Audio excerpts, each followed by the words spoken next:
দুর্নীতি দমন কমিশন দুদককে সাংবিধানিক প্রতিষ্ঠানে পরিণত করা ও প্রতিষ্ঠানটির নিয়োগ প্রক্রিয়ার রাজনৈতিক প্রভাবমুক্ত রাখা সহ ৪৭টি সুপারিশ করেছে দুদক সংস্কার কমিশন। প্রতিবেদনে দুদকের কাঠামোগত মৌলিক পরিবর্তনের বিষয়টিও উঠে এসেছে। এতে কমিশনারদের সংখ্যা ৩ জন থেকে বাড়িয়ে ৫ জন করার সুপারিশ করা হয়। রিপোর্ট আরফিন মাসুদের। দুর্নীতি নিয়ন্ত্রণের লক্ষ্যে ২০০৪ সালে প্রতিষ্ঠা করা হয় দুর্নীতি দমন কমিশন দুদক। প্রতিষ্ঠার পর ২০ বছর পার হলেও দেশের মানুষের আস্থা অর্জন করতে পারেনি এই প্রতিষ্ঠানটি।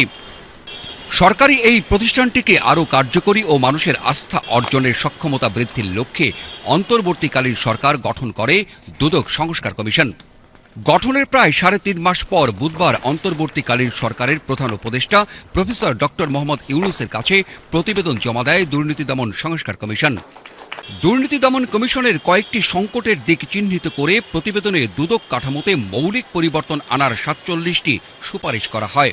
প্রতিবেদনে দুর্নীতি দমন কমিশনকে বিধিবদ্ধ প্রতিষ্ঠানের পরিবর্তে সাংবিধানিক প্রতিষ্ঠানে পরিণত করার সুপারিশ করেন সংস্কার কমিশন।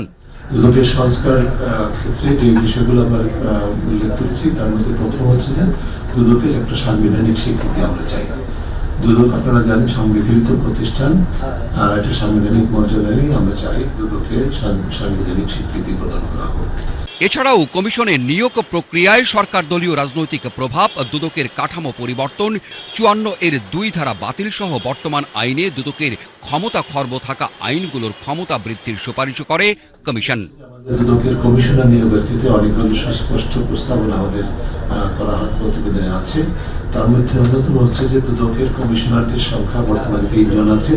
আমরা সেই জায়গায় ন্যূনতম একজন নারী সদস্য সহ আমরা ৫ জনের একটা কমিশন দেখতে চাই। সেই লক্ষ্যে আমরা সবাই প্রণয়ন করেছি এবং এই ৫ জনের মধ্যে এই কমিশনের মেয়াদ হবে ৪ বছর। বর্তমানে ৫ বছর নির্ধারিত আছে। আমরা চাচ্ছি এটাকে ৪ বছর করা হোক। তাতে দুদকের মধ্যে ভাইব্রেন্সি এবং ডাইনামিজম হবে বলে আমরা বিশ্বাস করি। এর পাশাপাশি আমরা চাই যে ৫ জন হবেন, ৫ জনের পেশাগত ডিস্ট্রিবিউশন এমন হবে যাতে করে সংশ্লিষ্ট খাতগুলোতে কোনো ক্ষেত্রে একের অধিক সদস্য না থাকে, কোনো প্রাধান্য না থাকে, সেই বিষয়টা নিশ্চিত করতে হবে। তাছাড়া কমিশনারদের সংখ্যা বাড়ানোর কথা এই জন্য বলছি যে বাংলাদেশের দুর্নীতির ব্যাপকতা, গভীরতা এবং যে ধরনের দায়িত্ব দুদকের হাতে, সেটা ৩ জনের জায়গায় ৫ জনের হাতে নেতৃত্ব থাকলে সেটা সহজ হতে হবে।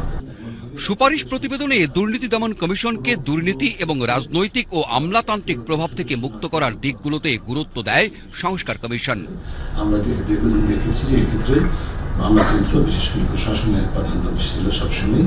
সেই জিনিসটা থেকে সরে আসতে হবে যৌক্তিক কারণে। তার কারণ হচ্ছে যে কাজ দায়িত্ব দুদকের, সেগুলো প্রতিপালনের জন্য যে পেশাগত দক্ষতার প্রয়োজন, সেই সমস্ত পেশার প্রতিনিধিত্ব যদি সর্বোচ্চ পর্যায়ে না থাকে তাহলে সেটি কার্যকর ভূমিকা পালন করতে পারে না।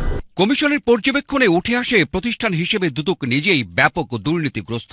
এছাড়াও সার্বিক জনবল পর্যাপ্ত না থাকা, দক্ষতা ও যোগ্যতার ক্ষেত্রে ঘাটতি, প্রেষণে আসা কর্মকর্তা এবং সরাসরি নিযুক্ত কর্মকর্তাদের মধ্যকার বৈষম্য ও দ্বন্দ্ব, জবাবদিহিতার ঘাটতি, বিধিবিধানের পরিবর্তনের ফলে ক্ষমতা খর্ব করা সহ সংশ্লিষ্ট অন্যান্য প্রতিষ্ঠানের অসহযোগিতার কথাও উঠে আসে সংস্কার কমিশনের পর্যবেক্ষণে।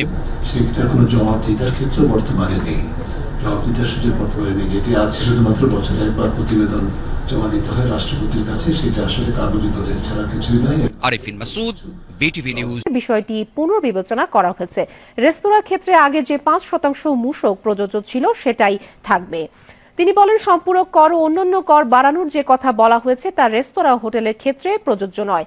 ইতিমধ্যে এ ব্যাপারে সরকার সিদ্ধান্ত নিয়েছে। আজকের মধ্যে এ সম্পর্কিত প্রজ্ঞাপন জারি হবে।